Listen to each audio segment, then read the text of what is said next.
সরাসরি এবার আপনাদের নিয়ে যাই খড়দা থানায়, যেখানে ইতিমধ্যেই সঞ্জীব মুখোপাধ্যায়, নির্মল ঘোষ তাদেরকে রাখা হয়েছে। আর অন্যদিকে কোর্ট চত্বরও কিন্তু প্রস্তুতি তুঙ্গে, কারণ আর কিছুক্ষণের মধ্যেই তাদের আদালতে পেশ করা হবে। সুকান্ত মুখোপাধ্যায় খড়দা থানা চত্বর থেকে। সুকান্ত, আর কিছুক্ষণের মধ্যেই বের করা হবে। বাইরে ইতিমধ্যেই ডিজে বক্স নিয়ে সেখানে একটা অন্য রকমের উন্মাদনা দেখলাম।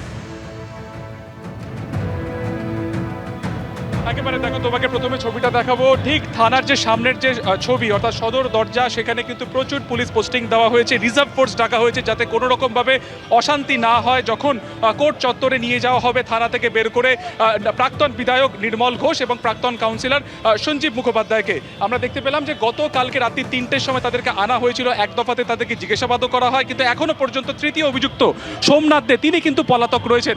এটা যেমন একদিকের ছবি, অর্থাৎ পুলিশের নিরাপত্তা যেমন একদিকের ছবি, অন্যদিকে ঠিক থানার বাইরে ক্যামেরায় সন্দীপ সাধুকাকে একবার দেখাতে বলবো। সেখানে কিন্তু ইতিমধ্যে লাউড স্পিকার আনা হয়েছে এবং সেখানে যেমনটা আমরা এর আগেও দেখেছি, তৃণমূলের কোনো বিধায়ক বা কাউন্সিলর যখন গ্রেপ্তার হয়েছে এরকমভাবে কিন্তু বিক্ষোভ দেখানো হয়েছে, মাইক চালিয়ে, লাউড স্পিকার চালিয়ে।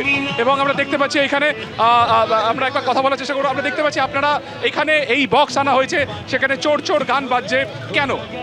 আজকে নির্মল ঘোষ পানিহাটির বিধায়ক যা করেছেন উনি নিজেও জানেন, এবং ওনার সাঙ্গপাঙ্গ যারা ক্রিমিনাল সবই কাউন্সিলর ম্যাক্সিমাম, উনি মানুষের জমি জোর করে ক্রোক করে, ইভেন্ট ওনার বাড়িতে যদি যান দেখবেন কুকুর, ওনার যে মেয়ের একটা গোল্ডেন রেক্টিভার আছে যে পায়খানা করে, তার নামেও একটা জমি দেওয়া আছে।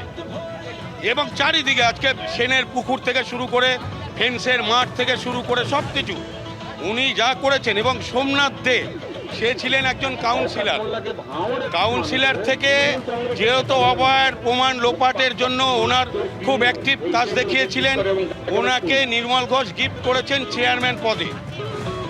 এখানে আপনারা বিক্ষোভ দেখাচ্ছেন, মূলত কারণ কি? নির্মল ঘোষ গতকালকে গ্রেফতার হয়েছে, দীর্ঘদিন তিনি উড়িষ্যা থেকে তাকে নিয়ে আসা হয়েছে, পেপারটা না। আমরা এখানে খুবই আনন্দিত হয়েছি, আমরা যে নির্মল ঘোষ আনন্দ হচ্ছে। আজকে আমরা পিকনিক করবো, টমেটো ছুটবো, সব ছুটবো আজকে। কি লাউড স্পিকার? হ্যাঁ, সেখানে এখানে আনন্দ হচ্ছে, উৎসব হয়েছে মেজাজ আজকে। ভেবেছিলাম এর আগে শওকত মোল্লাকে যখন এনআইএ তরফে গ্রেফতার করা হয়েছিল, এনআইএ দপ্তরের বাইরেও একই রকম ভাবে কিন্তু ভাঙড়ের যারা বাসিন্দারা এইভাবে লাউড স্পিকার বাজিয়েছিলেন। এবং এখনও দেখা যাচ্ছে থানার ঠিক বাইরে সেখানে কিন্তু পানিহাটি এবং অন্যদিকে নাটাগড়ের যারা বাসিন্দারা রয়েছেন তারা এখানে এসেছেন, তার বিধানসভা চত্বরে তারা এসেছেন এবং সেইখানে কিন্তু যারা রয়েছেন তারা এখানে বিক্ষোভ দেখাচ্ছেন এইভাবে লাউড স্পিকার বাজিয়ে। এবং যেটা খবর যে বেরোনোর আগে বা বেরোনোর পর কিন্তু সঞ্জীব মুখার্জি এবং অন্যদিকে নির্মল ঘোষ এদের উদ্দেশ্যে কিন্তু বিক্ষোভ পর্যন্ত দেখানো হবে। আমরা কথা বলে নেব। আপনি তো ওখানকার বাসিন্দা, আপনারা এখানে এসেছেন বিক্ষোভ দেখাচ্ছেন?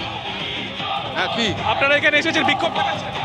এসছি যে অভয়ার প্রকৃত যারা ধর্ষক খুনি তারা ধরা পড়ুক, অভয়ার প্রকৃত ধর্ষক খুনিরা ধরা পড়ুক। কার নির্দেশে দুটো বডি টপকে তা দাহ করা হয়েছে প্রমাণ লোপাটার জন্য, এটা সত্য সামনে আসুক। আমরা দেখতে পাচ্ছি যে এই মুহূর্তে আনন্দ উৎসবে মেতে উঠেছেন যারা নাটাগড়ের বাসিন্দা, যারা এই পানিহাটির বাসিন্দা। তাদের একটাই অভিযোগ যে দীর্ঘদিন নির্মল ঘোষের বিরুদ্ধে একাধিক অভিযোগ ছিল এবং সেই অভিযোগকে কেন্দ্র করে কিন্তু আজকে যখন তার গ্রেফতার হয়েছে তারা কিন্তু আনন্দে মেতে উঠেছে। একেবারে কিছুক্ষণের মধ্যেই নির্মল ঘোষ এবং সঞ্জীব মুখোপাধ্যায়কে খড়দা থানা থেকে বের করে নিয়ে যাওয়া হবে ব্যারাকপুর মহকুমা আদালতে। এবিপি আনন্দ, এগিয়ে থাকে, এগিয়ে রাখে।